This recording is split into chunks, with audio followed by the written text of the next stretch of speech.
بسم اللہ الرحمن الرحیم۔ السلام علیکم ورحمۃ اللہ وبرکاتہ۔ ناظرین، ایک دفعہ سلطان عبدالعزیز کے پاس ایک ایسا مقدمہ لایا گیا جو سلطان عبدالعزیز کی زندگی کا سب سے انوکھا اور دلچسپ مقدمہ تھا۔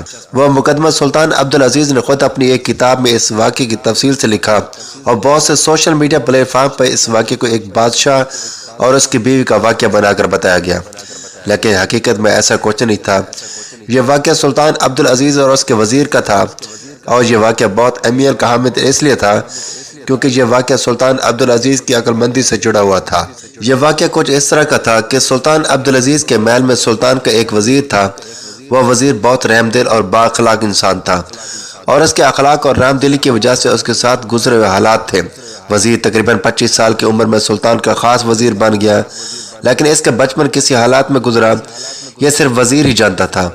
وہ ایک لوہار کا بیٹا ہو کر مزدوریاں کرتا رہا اور حالات کا سامنا کرتے کرتے 22 سال کی عمر میں سلطان کا وزیر بن گیا۔ یہ واقعہ کچھ اس طرح کا ہے کہ ایک دفعہ سلطان عبدالعزیز کا وزیر غصے کی حالت میں گھر گیا، اور جب اس نے اپنے غصے کا اظہار اپنی بیوی کے سامنے کیا تو اس کی بیوی کے منہ سے غصے کی حالت میں اپنے شوہر کے لیے جہنمی کا لفظ نکل گیا۔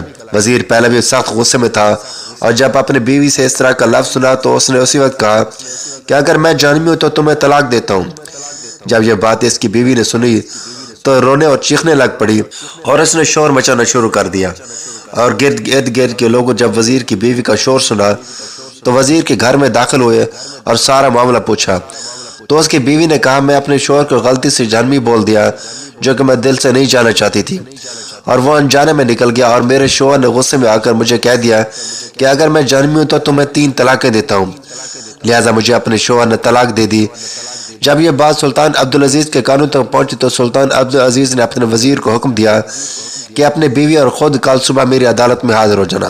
سلطان عبدالعزیز کے حکم پر سلطان کا وہ خاص وزیر دوسرے لوگ وزیر کی بیوی کو لے کر سلطان عبدالعزیز کی عدالت میں حاضر ہوئے۔ سلطان کا وزیر جب عدالت پہنچا تو سلطان کی عدالت میں بڑی تعداد میں قاضی صاحب، بڑے بڑے علماء اور دیگر وزیر موجود تھے۔ ان کو دیکھ کر وزیر حیران و پریشان ہو گیا کہ جب میری بیوی کو طلاق ہو گئی ہے تو اتنے بڑے علماء اور اتنا بڑا اجتماع کرنے کی کیا ضرورت تھی؟ اب جو ہونا تو ہو چکا ہے، لہٰذا میری بیوی کو طلاق ہو چکی ہے، جس کے علاوہ اور کوئی چارہ نہیں۔ لہٰذا سلطان عبدالعزیز نے اپنے وزیر کو حکم دیا کہ تم ٹھنڈے ہو جاؤ اور مجھے تحقیق کرنے دو۔ وزیر سلطان کے حکم پر بیٹھ گیا۔ سلطان عبدالعزیز نے سارا معاملہ پوچھا تو وزیر نے ساری بات تفصیل سے بتا دی اور کہا کہ میں نے اس طرح اپنی بیوی کو کہا، لہٰذا میں نے اپنی زندگی میں کوئی ایسا اتنا بڑا نیک کام نہیں کیا کہ میں خود کو جنتی کہلا سکوں، تو لہٰذا جب میرے اس دنیا میں جنتی ہونے کی کوئی دلیل نہیں تو میں اپنی بیوی کو طلاق دے چکا ہوں۔ جب یہ بات سلطان عبدالعزیز نے سنی تو تمام قاضیوں کی طرف رخ پھیرا اور ہر قاضی سے ان کی رائے پوچھی۔ پہلے قاضی صاحب نے کہا کہ ہم نے ساری زندگی اللہ تعالیٰ کی عبادت میں گزاری، بڑے بڑے چلے کاٹے، لیکن ہم بھی خود کو جنتی نہیں کہہ سکتے، تو یہ ایک سرکاری عہدے پر مامور وزیر کیسے جنتی ہو سکتا ہے؟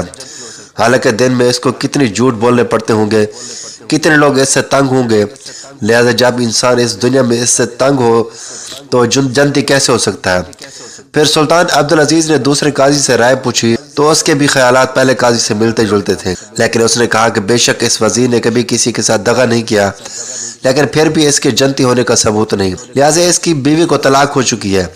اس طرح سلطان عبدالعزیز باقی قاضیوں سے ان کے بارے میں پوچھا گیا تو تمام قاضیوں کے خیالات دوسرے سے ملتے جلتے تھے، اور آخر پر تمام قاضیوں نے یہ نتیجہ نکالا کہ وزیر کے منہ سے یہ الفاظ نکلنے کے بعد اب اس کی بیوی کو طلاق ہو چکی ہے، لہٰذا اب اس کی بیوی کو اس کے ساتھ رہنے کا کوئی حق نہیں۔ اگر وہ دوبارہ وزیر سے نکاح کرنا چاہتی ہے تو یہ عدت کے دن گزارنے کے بعد حلالہ کرے، اور حلالہ کرنے کے بعد اس کی بیوی دوبارہ وزیر سے نکاح کر سکتی ہے۔ جب یہ بات سلطان عبدالعزیز نے سنی تو سلطان عبدالعزیز نے کہا، میرے خیال میں وزیر کی بیوی کو طلاق نہیں ہوئی۔ جب یہ بات سلطان عبدالعزیز نے کہی تو قاضی اور امام صاحب حتیٰ کہ وزیر سلطان عبدالعزیز کو حیرانی کے عالم میں دیکھنے لگے کہ جب تمام قاضیوں نے فیصلہ کر دیا کہ وزیر کی بیوی کو طلاق ہو چکی ہے تو پھر سلطان عبدالعزیز غیر شرعی بات کیوں کر رہے ہیں؟ چند قاضیوں نے آپس میں سرگوشی کرتے ہوئے کہا کہ سلطان کا خاص وزیر ہے، لہٰذا سلطان ہم سے غلط فتویٰ دلوا کر اس وزیر کا گھر بچانا چاہتا ہے۔ تو چند قاضیوں نے سلطان کے بارے میں کچھ الفاظ بول دیے، لیکن سلطان عبدالعزیز با اخلاق انسان تھا۔ سلطان عبدالعزیز نے صبر سے کام لیا اور کہا کہ ابھی یہ بات میں ثابت کر دیتا ہوں پھر سلطان عبدالعزیز نے اپنے وزیر سے کہا کہ میں تم سے چند سوالات پوچھوں گا، ان سوالات کے جواب کے بعد ہی میں تمہیں بتاؤں کہ تمہاری بیوی کو طلاق ہوئی ہے یا نہیں۔ وزیر نے کہا جی ہاں سلطان معظم، آپ مجھ سے پوچھئے۔ سلطان عبدالعزیز نے وزیر سے پوچھا کہ کبھی زندگی میں گناہ پر غالب ہوتے ہوئے تم نے اللہ کے ڈر سے گناہ نہیں کیا؟ کیا کوئی ایسا وقت تمہاری زندگی میں گزرا جب تم نے گناہ کرنا چاہتے تھے تو کر سکتے تھے، لیکن تم نے اللہ کی ڈر کی وجہ سے اس گناہ کو نہیں کیا؟ جب یہ بات وزیر نے سنی تو وہ گہری سوچ میں پڑ گیا، اور اتنی گہری سوچ میں ڈوبا کہ سلطان عبدالعزیز نے اس کو دوبارہ مخاطب ہو کر کہا کہ اے میرے وزیر، بتاؤ زندگی میں ایسے تمہارے ساتھ واقعہ پیش آیا کہ تم گناہ کرنے پر غالب ہو لیکن تم نے اللہ کے ڈر سے اس گناہ کو ترک کر دیا ہو؟ جب یہ بات وزیر نے سنی تو اس نے کہا جی ہاں سلطان معظم، میری زندگی میں ایک ایسا واقعہ گزر چکا ہے۔ سلطان نے کہا وہ کب اور کیسے؟ تم اپنی بات تفصیل سے سنا۔ تو اس نے کہا سلطان معظم، جب میری عمر 14 سے 15 سال تھی اس وقت میں جوانی کے دور میں داخل ہو چکا تھا۔ میں ایک تندور والے کے پاس کام کرتا تھا۔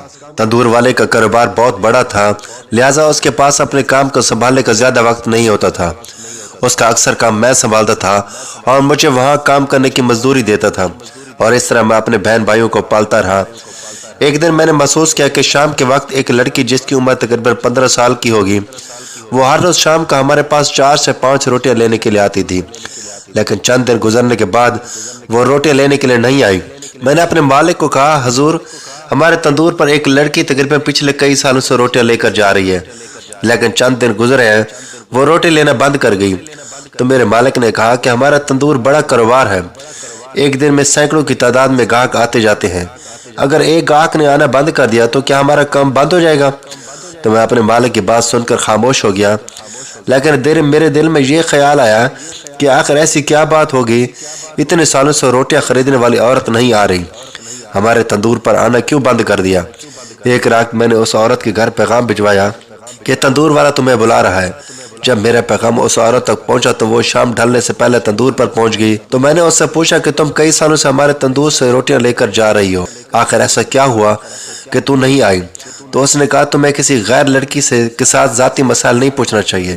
جب وہاں سے جانے لگی تو میں نے اس کو کہا کہ تم ہر روز رات کو آ کر مجھ سے روٹیاں لے جایا کرو اور اس کے پیسے دینے کی ضرورت نہیں۔ عورت کہنے لگی میں کسی انجان آدمی سے بغیر پیسے دیے کیسے روز روٹیاں لے کر جا سکتی؟ میں نے اسے یقین دلایا کہ تم مجھے اپنا سمجھ کر مجھ سے روز روٹیاں لے کر جایا کرو، لیکن میں جانتا تھا کہ وہ بہت مجبور تھی، اور اس نے نہ چاہتے ہوئے بھی ہاں کہا دی اور کہا میں ہر روز شام کو آ کر تم سے روٹیاں لے جایا کروں گی، اور اس نے مجھ سے وعدہ کیا کہ جب بھی میرے پاس پیسے آ جائیں گے میں تمہارا ادھار ضرور چکا دوں گی۔ وقت گزرتا رہا، وہ مجھ سے روٹیاں لے کر جاتی رہی، میں اس کے اپنے مالک سے چھپا کر مفت میں روٹیاں دیتا رہا، لیکن مجھے دل میں محسوس ہونے لگا کہ میں یہ سب اس کے جسم کی لالچ میں کر رہا ہوں۔ وہ مجھ سے عمر میں تو چھوٹی تھی، لیکن اس کے حسن نے مجھے اپنے قابو میں کر لیا تھا، لہٰذا ایک دن میں نے مجبور ہو کر اس سے اپنی خواہش کا اظہار کر دیا اور اسے کہا کہ تم میری خواہش پوری کر دو، میں جب تک اس تندور پر کام کرتا رہوں گا تمہیں مفت میں روٹیاں ملتی رہیں گی۔ جب یہ بات اس عورت نے سنی تو وہ رونے لگ پڑی اور پھر کہا کل میں تمہیں سوچ کر بتاؤں گی۔ کل شام کو جب آئی تو اس کے چہرے سے ہی مجھے پتہ چل گیا، اور اس نے مجھے کہا کہ تم چند دن صبر کرو، میں تمہیں مقررہ وقت پر ایک جگہ لے جاؤں گی، تم اپنی خواہش پوری کر لینا۔ وقت گزرتا رہا، تقریباً 1 ہفتے کے بعد اس عورت نے شام کے وقت مجھے کہا کہ آج رات عشاء کی اذان کے بعد میں تمہارے تندور پر آؤں گی اور تمہیں لے جاؤں گی۔ میں بہت خوش ہو گیا، میں نے تندور وقت سے پہلے تندور بند کر دیا اور اس عورت کا انتظار کرنے لگا۔ وقت گزرتا رہا، وقت آنے پر وہ آ گئی اور مجھے وہاں سے لے گئی۔ اب میں دل میں خوش تھا کہ اب اتنے عرصے کے بعد میری خواہش پوری ہونے والی ہے، لیکن میری اس خواہش کے پیچھے کتنا بڑا طوفان آنے والا ہے یہ مجھے نہیں پتا تھا۔ وہ عورت مجھے چلتے چلتے ایک جھونپڑی میں لے گئی۔ جب میں اس جھونپڑی میں پہنچا تو میں نے دیکھا کہ ایک خوبصورت نوجوان ایک بستر پر لیٹا ہوا ہے جس کی دونوں ٹانگیں نہیں ہیں، اس کی ٹانگیں کسی حادثے کی وجہ سے کٹی ہوئی تھیں۔ یہ منظر جب میں نے دیکھا تو بڑا پریشان ہوا۔ جب میں نے دوسری طرف دیکھا تو 6 ماہ کا ایک بچہ ایک چھوٹے سے جھولے میں رو رہا تھا۔ میں نے اس عورت کو کہا کہ تم مجھے کہاں لے آئی ہو؟ کیا میں اس جگہ پر اپنی خواہش پوری کر سکتا ہوں؟ یہاں تمہارا شوہر موجود ہے۔ اس عورت نے کہا یہ میرا شوہر ہے جو موت سے بدتر زندگی گزار رہا ہے، یہ نہ تو خود چل سکتا ہے اور نہ کچھ کھا پی سکتا ہے اور نہ کما سکتا ہے، اب اگر میں اس کے سامنے میں تیری خواہش پوری بھی کر دوں گی تو یہ مجھے کچھ نہیں کہہ سکتا۔ اور دوسری طرف میرا ایک بیٹا ہے جو میرے مستقبل کا سہارا ہے، جسے کیا پتا کہ اس کے پیٹ بھرنے کے لیے اس کی ماں کس آدمی کے آگے اپنا جسم بچھا رہی ہے۔